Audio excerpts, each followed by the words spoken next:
Christian marriage is a salary paid by God. Marriage is hard work. As a man, you need to understand that there are times when your wife will just be crying. As far as you are concerned, it's a crocodile, whatever. Women, even me as a woman, I don't understand them. When you think you have understood a woman, she opens another chapter. You must be intentional about building your marriage and about who you will marry. Please close one eye in prayer, open the other one in watching. Love is blind. Marriage is the eye opener. Every marriage goes through 7 stages. You cannot tell me that you graduated 7 years ago and you don't have a means of income. You're waiting for the government to do what? You must do something with. In fact, you can't tell me you are doing only one job. You must be a blessing when you get into marriage. So do something now. Stop sitting down and waiting for marriage. Enjoy where you are on your way to where you are going. Bring something to the table. It is not every wife that a man can slap. It's an attack against the institution of marriage. What is marriage? Number one. On RichNation WBPT podcast, the #1 podcast in the world, we introduce you to the people and ideas, and we bring people together. Today we have one, and none other. Funke-Felix-Adejumo is the president of the Funke-Felix-Adejumo Foundation. She is a female enthusiast and philanthropist.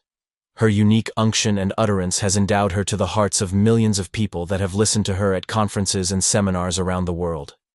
She has a great passion for womanhood, with a divine purpose on earth, honoring God and blessing humanity. This vision has transformed into many works, such as the established Grace Orphanage, the construction of the Children's Hospital, and other great works that God is doing through her. Her foundation is dedicated to making worldwide impact, with a special call to restoring dignity to womanhood and equipping women from all over the world.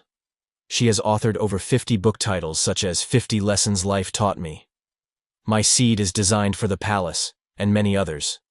She is married to Bishop Felix, Remy Adejumo, and their most blissful home is blessed with 2 men, 2 women, 5 grandchildren, and many adopted children. She is the mother of the Agape family worldwide. Hers is a story of a woman helped by God. Please help me welcome Funke-Felix-Adejumo. I hope you guys enjoy the wisdom and pursue your dream in joy. Rachel says to Jacob, "Give me a child or I die." And Jacob reacted. Elkanah says to his wife, "Am I not better than any number of children?" These are the 2 kinds of husbands that we have in the world. Husbands that respond and husbands that react. As we look at the institution of marriage, we have more singles than married people. I'm going to spend some time ministering to both sets of people. What is marriage? Number 1, marriage is many things to many people. To some people, marriage is a necessary evil. To some people, marriage is an organized forum for childbearing and child rearing. To some people, it's a legal relationship that prevents you, quote and unquote, from committing adultery or from sleeping around. To some people, they just need a baby making machine. So some people, they need an ATM machine. They have a marriage, but that's what defines their marriage. And that's what describes it. In the Western culture, in the core Western culture, there is no marriage. It is a business. For better, for stay, for worse, for leave. Don't be deceived by the Nollywood and the Z World and the Hollywood and the Rose and the whatever. We live in a real world. In the African culture, the core African culture, there is nothing called marriage. A woman is just a glorified slave in the core African culture. A man can marry as many as he wants, and he is free to dispose at any time.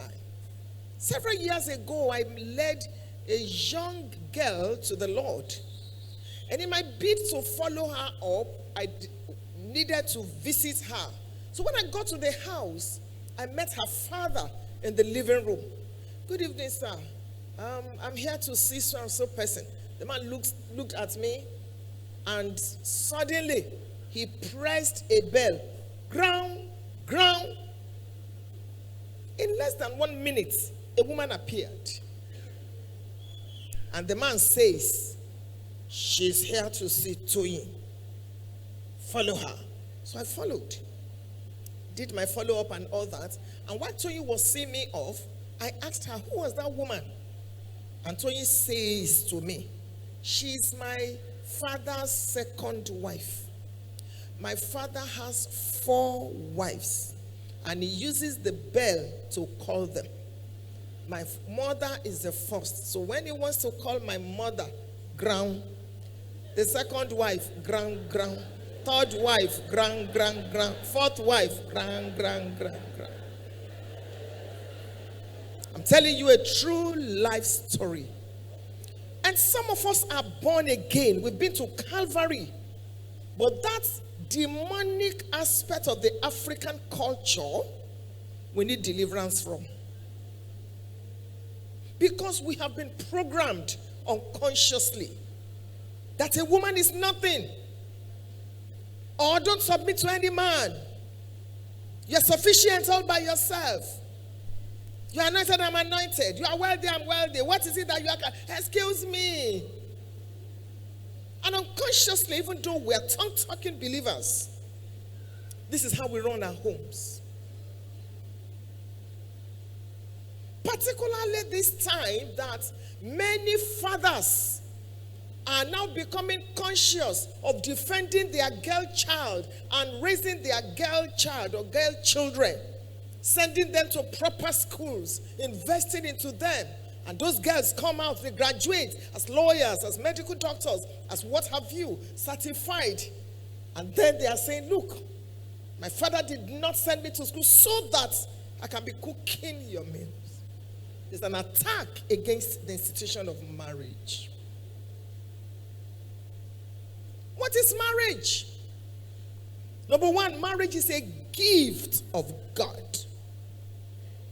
Genesis 2, beginning from verse 18. It is not good that the man should be alone. I will make a help that is suitable for him. What is marriage? Marriage is a covenant. Please, I'm choosing my words very carefully. Marriage is more than a contract.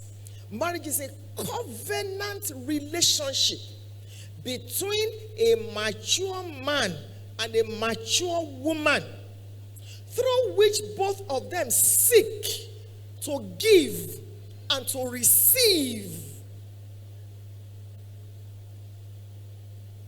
things that meet their needs. I'd like to break that down as I speak to the singles. Mature man and woman, not boy and girl. And when we speak about maturity, because before we begin to talk about you've been made for him or you're made for her, you need to understand these foundational things. When we speak about maturity, we're speaking about 4 major things. Number one is spiritual maturity. So let me pause to say, are you born again?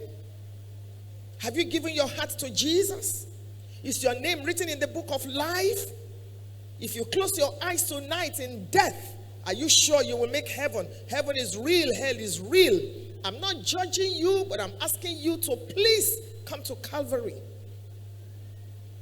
Jesus is the person you should meet before you meet your marriage partner. It makes all the difference. Because marriage is hard work. Can I be real with you? I've been married 39 years. So if there's someone you need to listen to, I think I'm one of them. Spiritual maturity is required if you're going to enjoy your marriage. And if you are born again, you must cultivate a dynamic spiritual life. That is not a gift. Nobody can lay hands on you and say, receive a dynamic spiritual life. No. You must cultivate it. You must walk with the Lord. Serve Him, love Him in worship, in prayers, in the study of the word, in fellowship. A good Christian marriage is a salary paid by God. I'm a proof. So all this coming late to church and putting your hand in your pockets during praise worship won't serve you.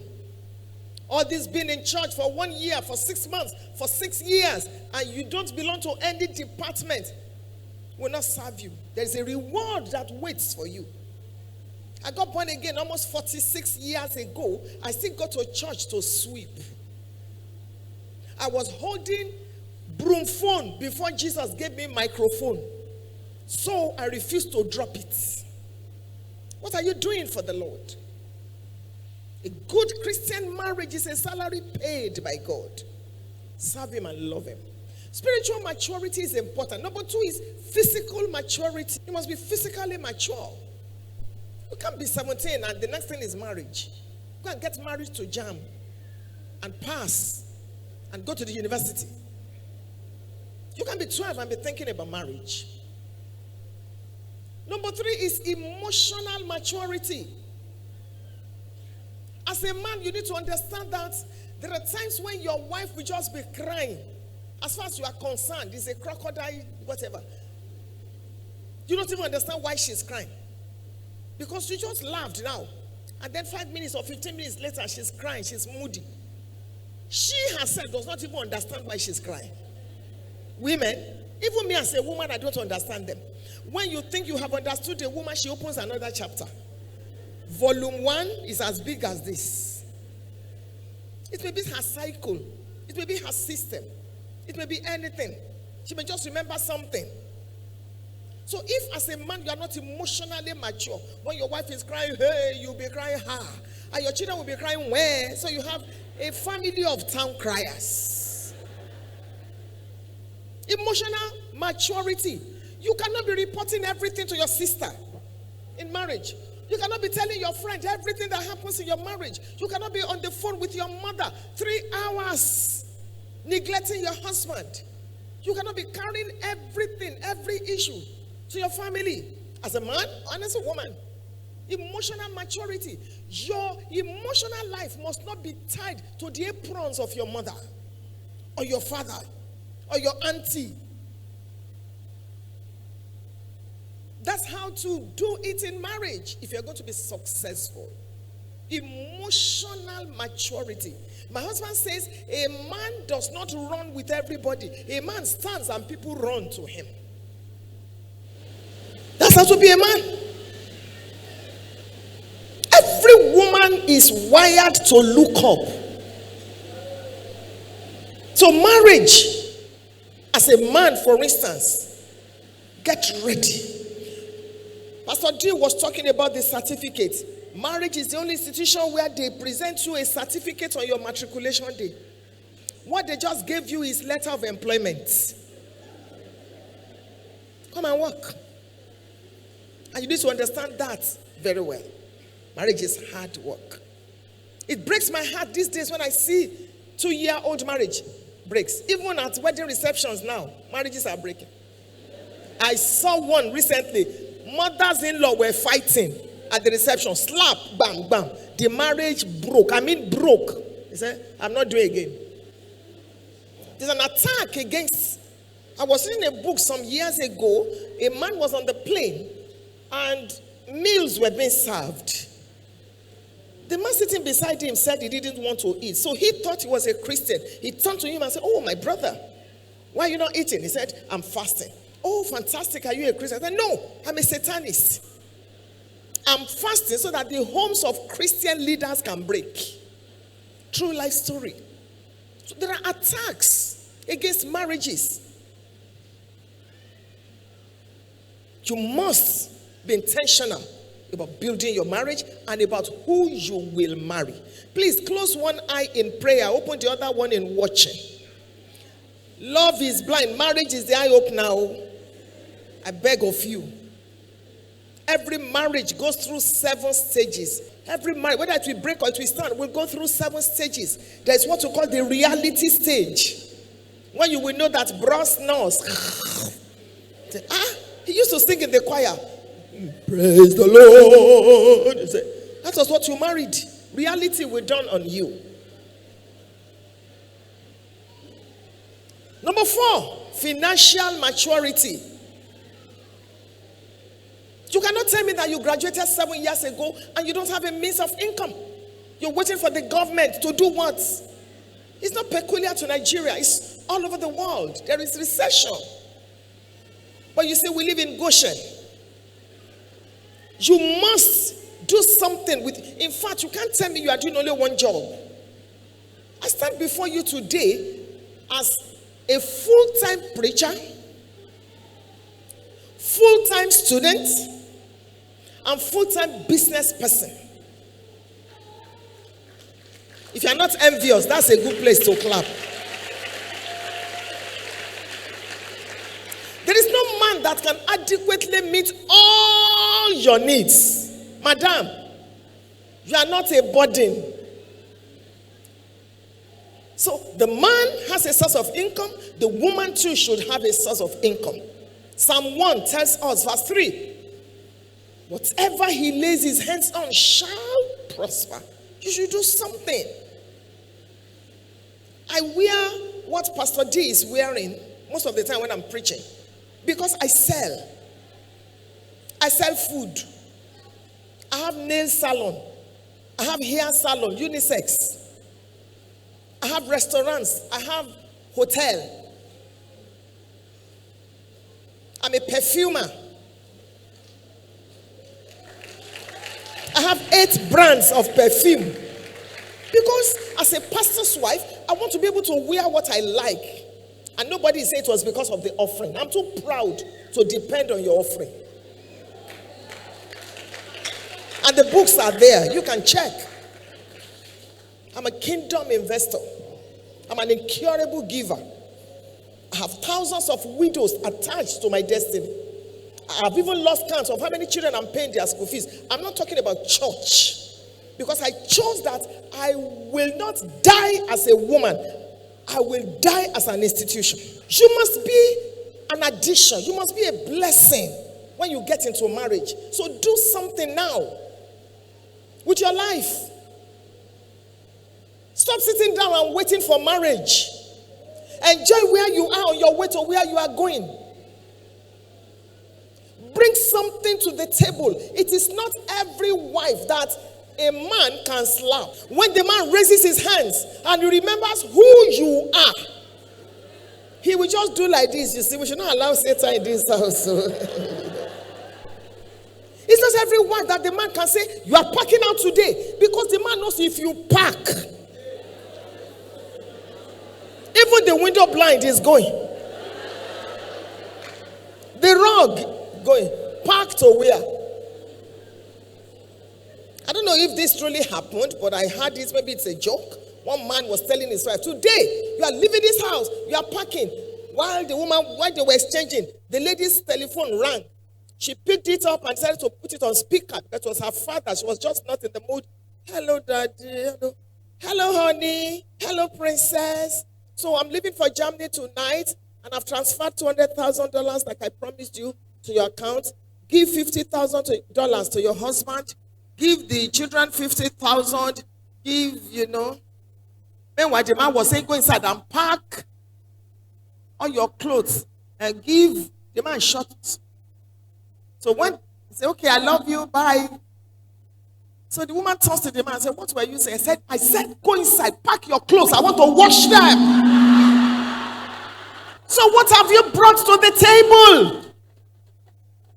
Hey, if I can just marry, if I can just get married, sex is not 24 hours, in case you don't know. If I can just get married, what are you bringing to the table? Don't marry a man that pays all the bills. Contribute something, no matter how small. Don't let your husband be the only one that will pay the school fees. You to drop something. Because the child that you nurture will nourish you in the evening of your life. Let your money speak. Money has a language.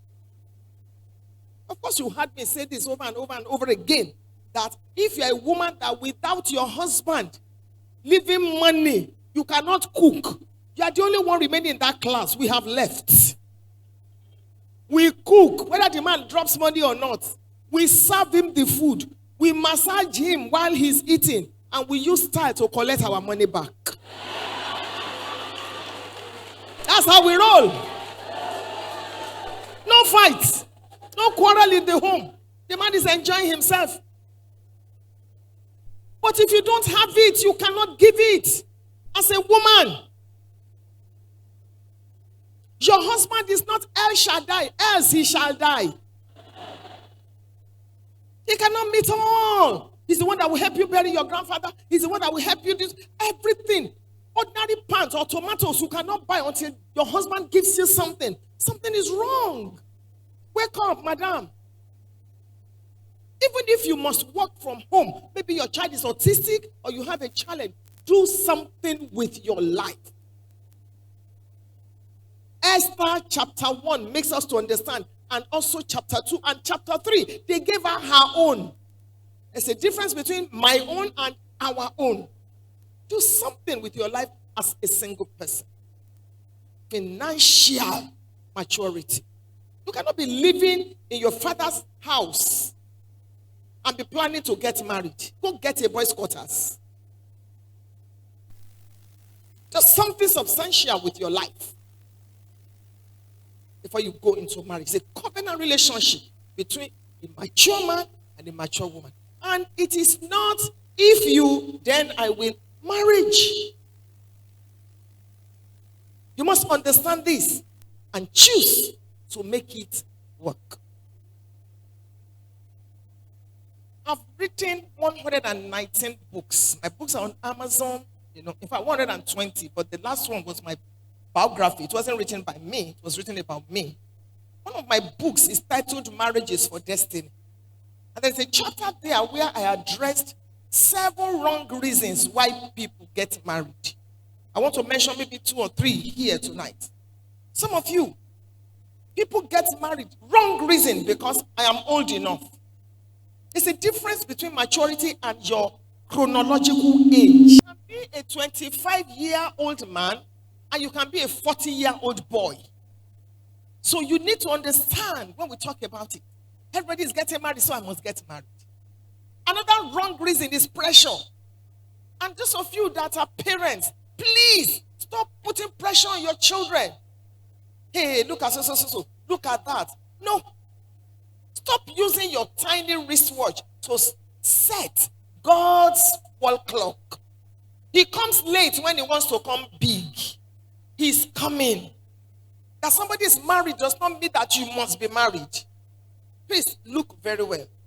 And the fact that somebody sings in the choir or somebody is an usher does not mean that that person is your spouse. Some people are fantastic men, great men, but poor husbands.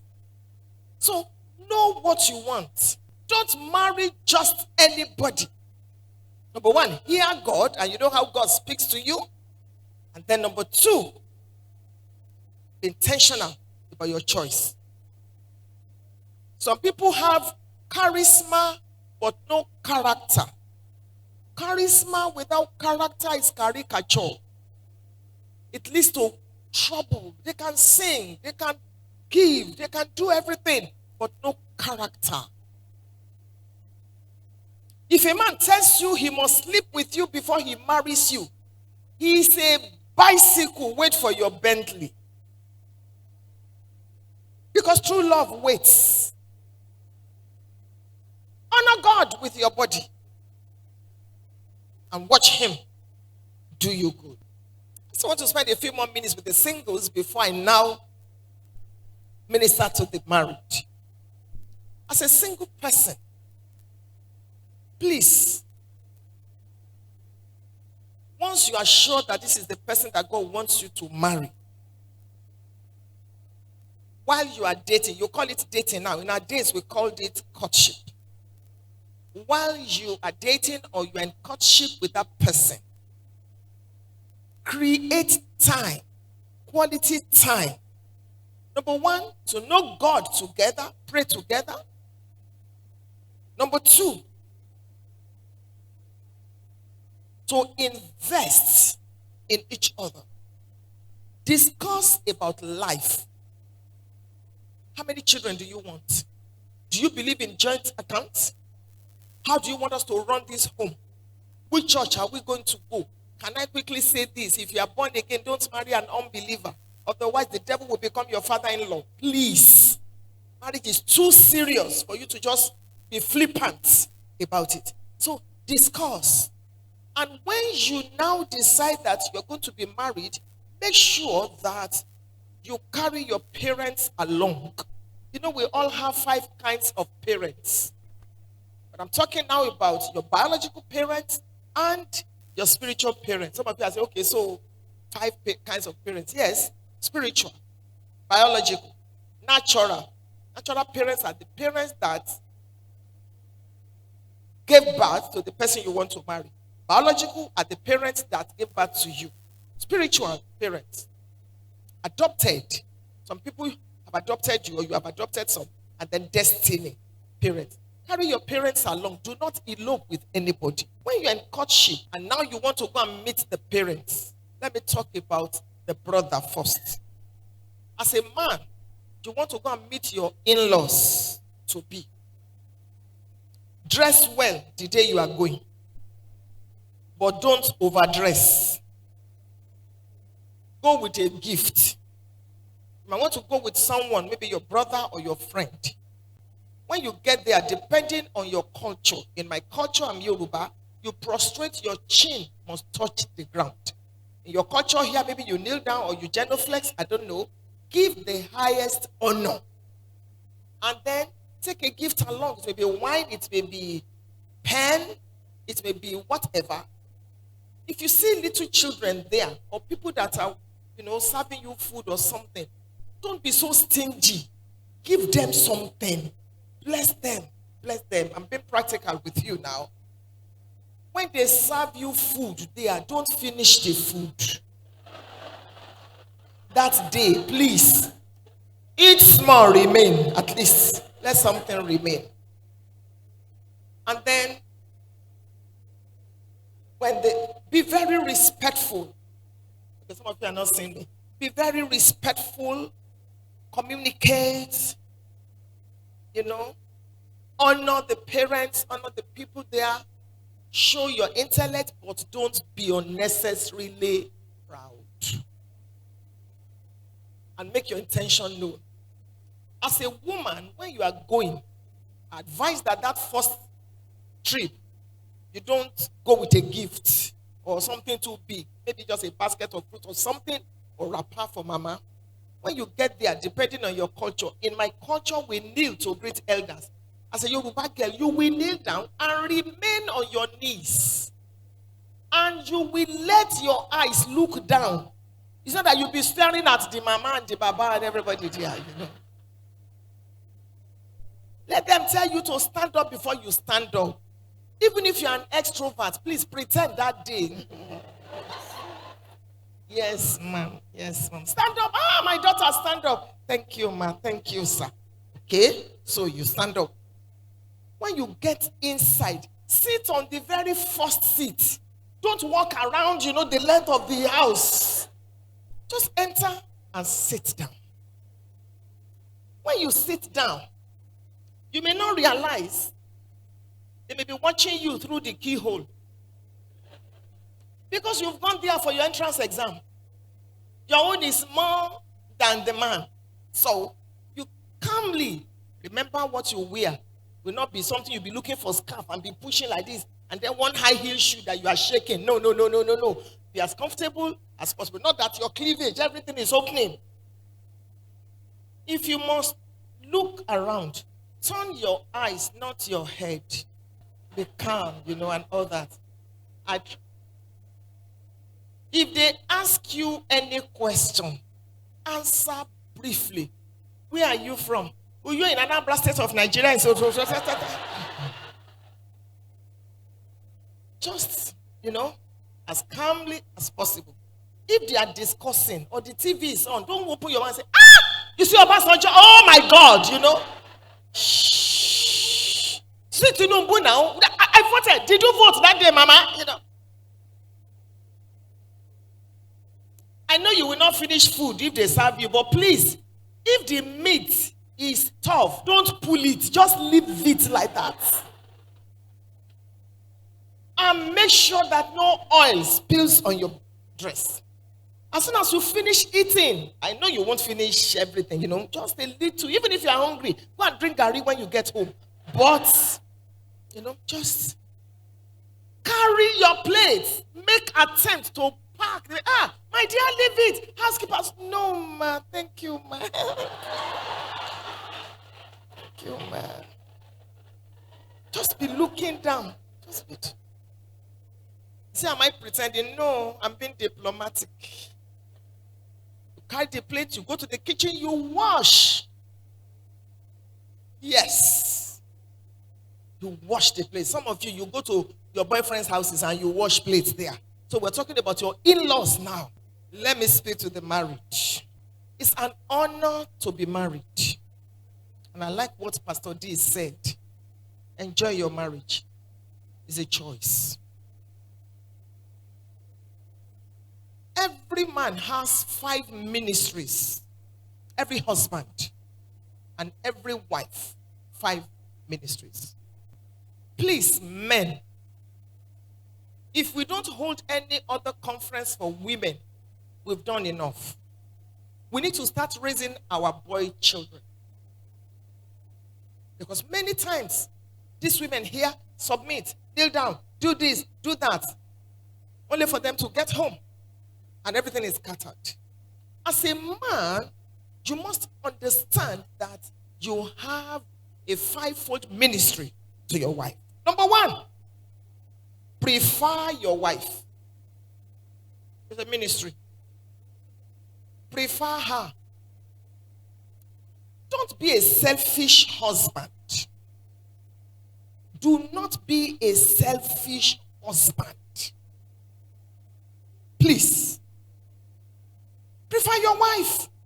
I've seen husbands that the woman is pregnant, she's carrying a load, they're even going to church. She's carrying another toddler, she's carrying umbrella, and bro is carrying just his iPad and is running to go inside to go and raise unholy hands to the Lord. If your Christianity does not work at home, don't bother to export it. Be a Christian at home. Don't be full of commendation outside and condemnation inside. Prefer your wife. According to the book of Esther chapter 1, there are 2 kinds of husbands. Small husbands and great husbands. Is there?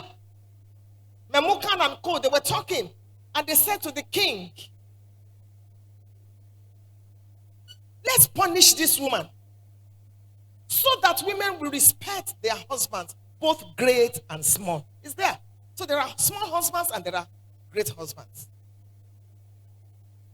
How do I know you are a small husband? You buy a new car. You now give the old rickety, demon-induced car to your wife. So every morning you drive off, boom, your wife is binding and loose in Jesus' name. Start. You are a small husband. You lift your hand and you slap your wife. You are a small husband.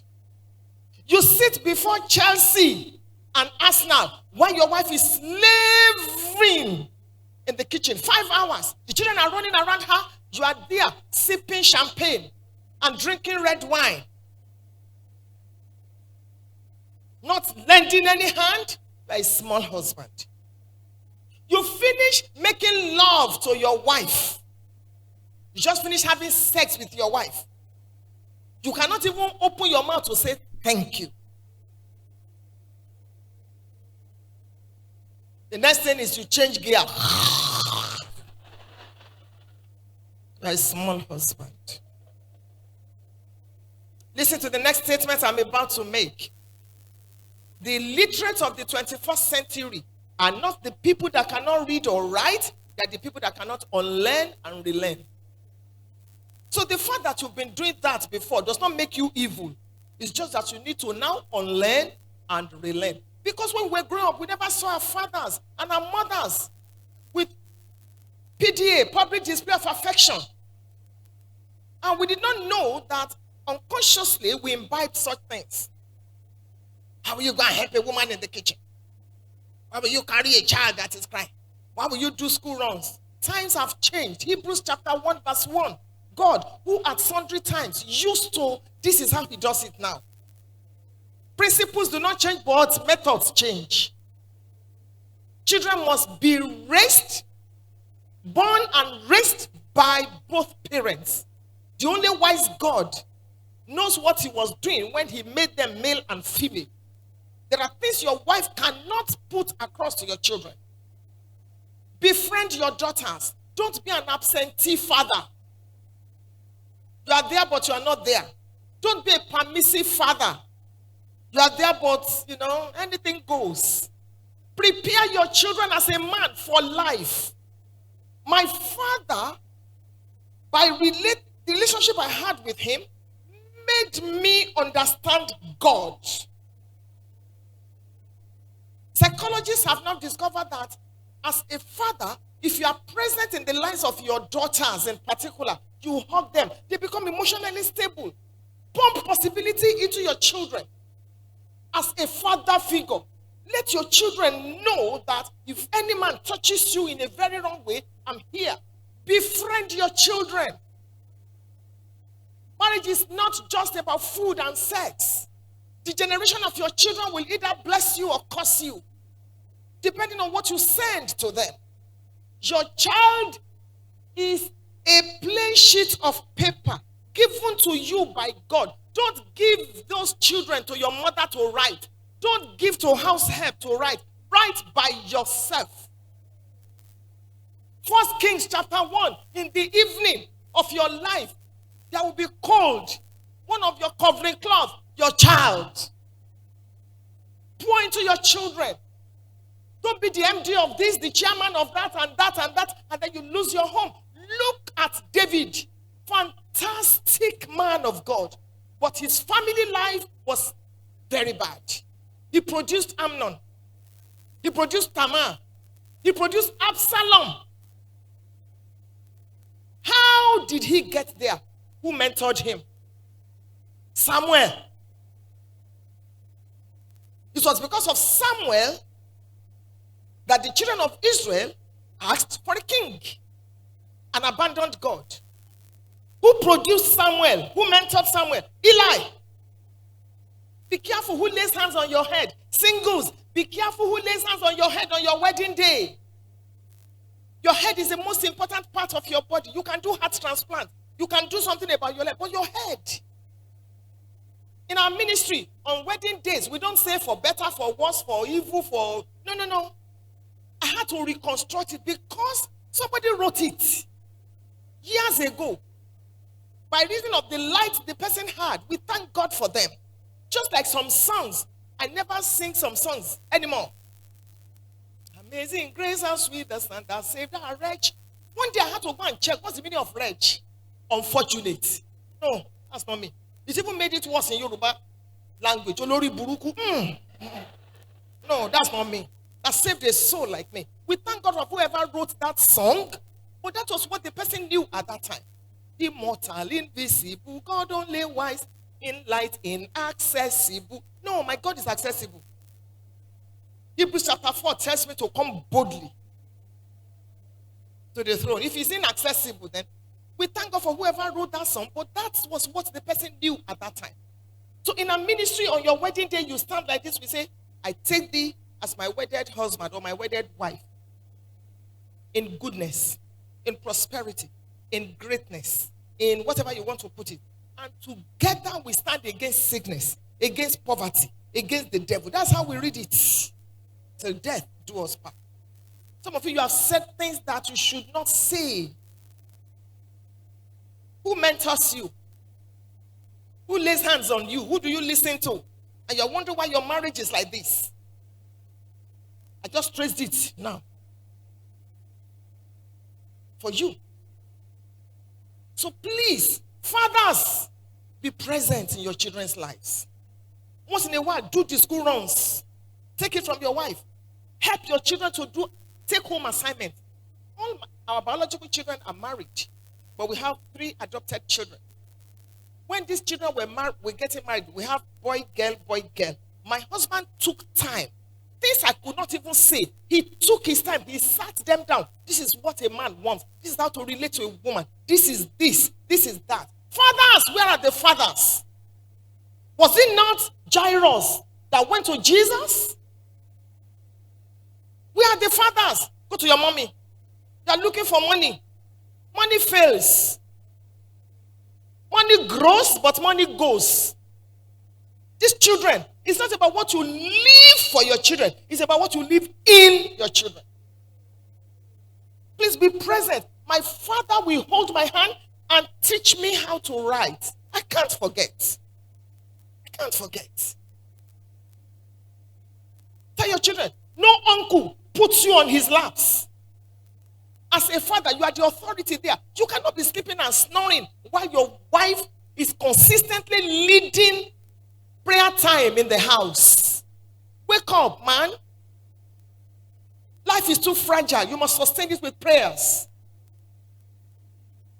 As a man, when last did you appear during PTA meeting? You say, I'm in Germany. Hello? If you don't leave Germany, Germany will leave you one day. And there are some men that nobody can correct them. I don't know why the Holy Spirit is just bringing attention to men. Nobody can correct them. If your wife calls you like this, hello honey or babe or darling, where are you? Why are you monitoring me? I live my life. Uncle, the day you will get lost, nobody will call you. They will say, if we call him now, that's how it goes. They will not know that you have reached Borno State. Nobody can correct you. You have to be careful in life.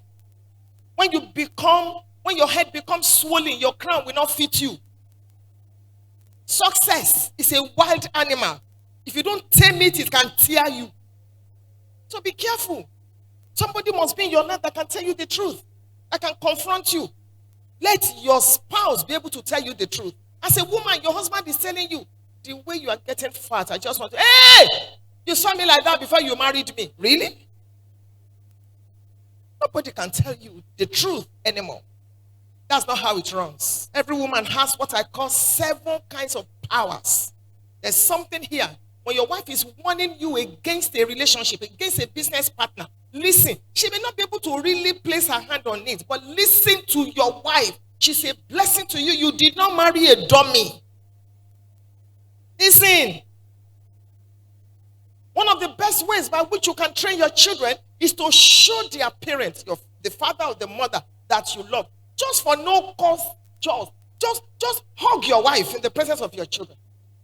Kiss your wife, kiss your husband. Tickle, do something. Romance has grown wings and flown out of many marriages. Pastors, ordained people, they're always lost in the book of Habakkuk. And the book of Zephaniah. Your feet, your head, everything is in the clouds. Your wife just returned from the salon. Your wife is trying to fit a dress. You are too lost. You are adjusting your glasses. Just because Pastor D said you are going to take the offering on Sunday. You can't see anybody again. And by the time you look up, you're asking your wife, babe, where is it that the Bible says, singles, marry your friend? Every marriage goes through 5 phases. The last phase that a marriage goes through is called the gracious phase. That time is not sex that sustains the marriage. It's not even love. Trust me, it is friendship. Marry your friend. Marry someone you like, not just someone you love. FFA, what's the difference? The difference is I can love you and not like you. John 3:16, for God so loved the world, not for God so liked. So David says to us, among my father's children, he liked me. Who is a friend? Someone that knows where you are stinking and yet is faithful. Marry your friend. According to Ecclesiastes, the time is coming when the beauty is fading. When you cannot have sex the way you used to have, generator is gradually packing. You need to understand that what sustains the marriage. So you that now that your husband wants you in bed and every day you are sick. And he says, what's the nature of the sickness? My head, my shoulder, my knees, my toes. Everything is just paining me. Everything is paining me. You better enjoy now. Enjoy different kinds of styles. Enjoy. Marriage is sweet depending on the cutlery you use to eat it. If you are a single parent here, or you are a widow or a widower, or you are divorced or you are separated, that's not the end of life.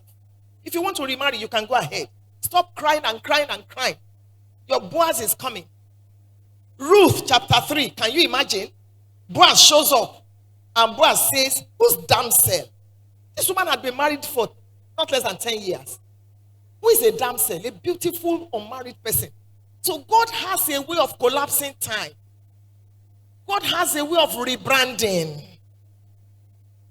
You are a damsel. So you hear that 30-something-year-old marriage broken. No marriage breaks overnight. This is the time to build your marriage. Now that your wife is pregnant, grow together. Speak to the baby together. Lift her up in the morning. Bring tea for her. Show your husband that he's loved. Massage his ego. Sometimes I look at my husband and I sing for him. Sometimes I look at him and I say to him, darling, adjust your crown. It fits you so well. It's important for you to befriend your spouse. You hear that the man that was married for 40-something years has impregnated one girl. Say, but his wife is beautiful now. What's happening now? The man is lonely. One woman said to me, in my life I've had 11 house helps. My husband has slept with almost all of them. Some on our matrimonial bed. I'm not justifying adultery. But I'm telling you how to grow your marriage. Those children, don't eat it. Oh, it's for my child. That cornflakes is for my child. The indomie is for my child. The husband wants to touch you. Say, I'm breastfeeding you. Your wife needs your attention. You say, I'm playing golf with my son. Oh. You see? And sometimes your child may be a vision. It may be a business. It may be a ministry. Invest in your marriage. You were made for each other. Because with time. So the woman comes and says, I want to go and visit our son in the UK. The man says, how long will you go? He said, 6 weeks. The man said, I'll stay there for 3 months now. And then she gets there. And she becomes a problem mother-in-law. Because hurting women hurt. What she couldn't get from her husband, she sees her son give it to his wife. And she's wondering, you don't deserve to be happy because I'm not happy. The girl is trying her best. The girl brings the food and serves Mama 6 pieces of meat. Mama is saying, hey! That's why I no build house. The girl thinks, okay, let me serve Mama only 1 or 2. Mama says, in my son's house. After some time, the girl too becomes mad. Mama, go to do a mugo. 6 months, you are still there. 3 years, you are still there. Madam, they have another child, you are still there. Go back to your husband's house. Go back. You came out of your room that they gave to you. You saw that the husband and wife, the head is on the lap, and they are watching something. They are watching CNN or watching channels, and you want to watch Africa. The next thing to do for you is to turn back and go back to your room. Stop putting mouth in everything. That's not how to cook it. This is the reason we have issues between daughters-in-law and mothers-in-law. This is how you should grow. Let the children be around your table. grow together, laugh together, pray together. In almost 40 years, whether my husband is home or not, whether I'm home or not, we pray. If I have to count how many days we did not pray, it's not up to 1 week. This is the altar of God. Pray together, even if it's for 1 minute on the phone. Pray together. Sunday evening, my husband and I, we are playing Ludo. Play games together. We were in Rwanda 4 weeks ago. Short vacation. My husband is 69. We learned for the first time, really, properly, how to swim. He beat me to it. We were both in the water. When last did you swim with your wife? When last did you play games with your wife? When last did you take your wife out on a date? When last did you eat out? When last did you eat out? When last did you tell your wife, stay in bed, let me go get something? When last did you come home with a bouquet? Your wife opens the door and you just say, I just want to say thank you. When last did you surprise your spouse? Madam, be calming down. All this fight. You are growing.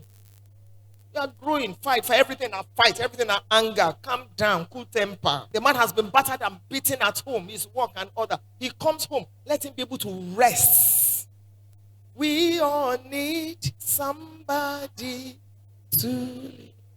I love you all. If you want to support our podcast and stay informed about our latest episodes, we're always creating new content every week for our podcast. Subscribing is the best way to ensure that you don't miss out on any of it. Please hit the subscribe button. We really appreciate it. God blesses you all and be legendary, my friends.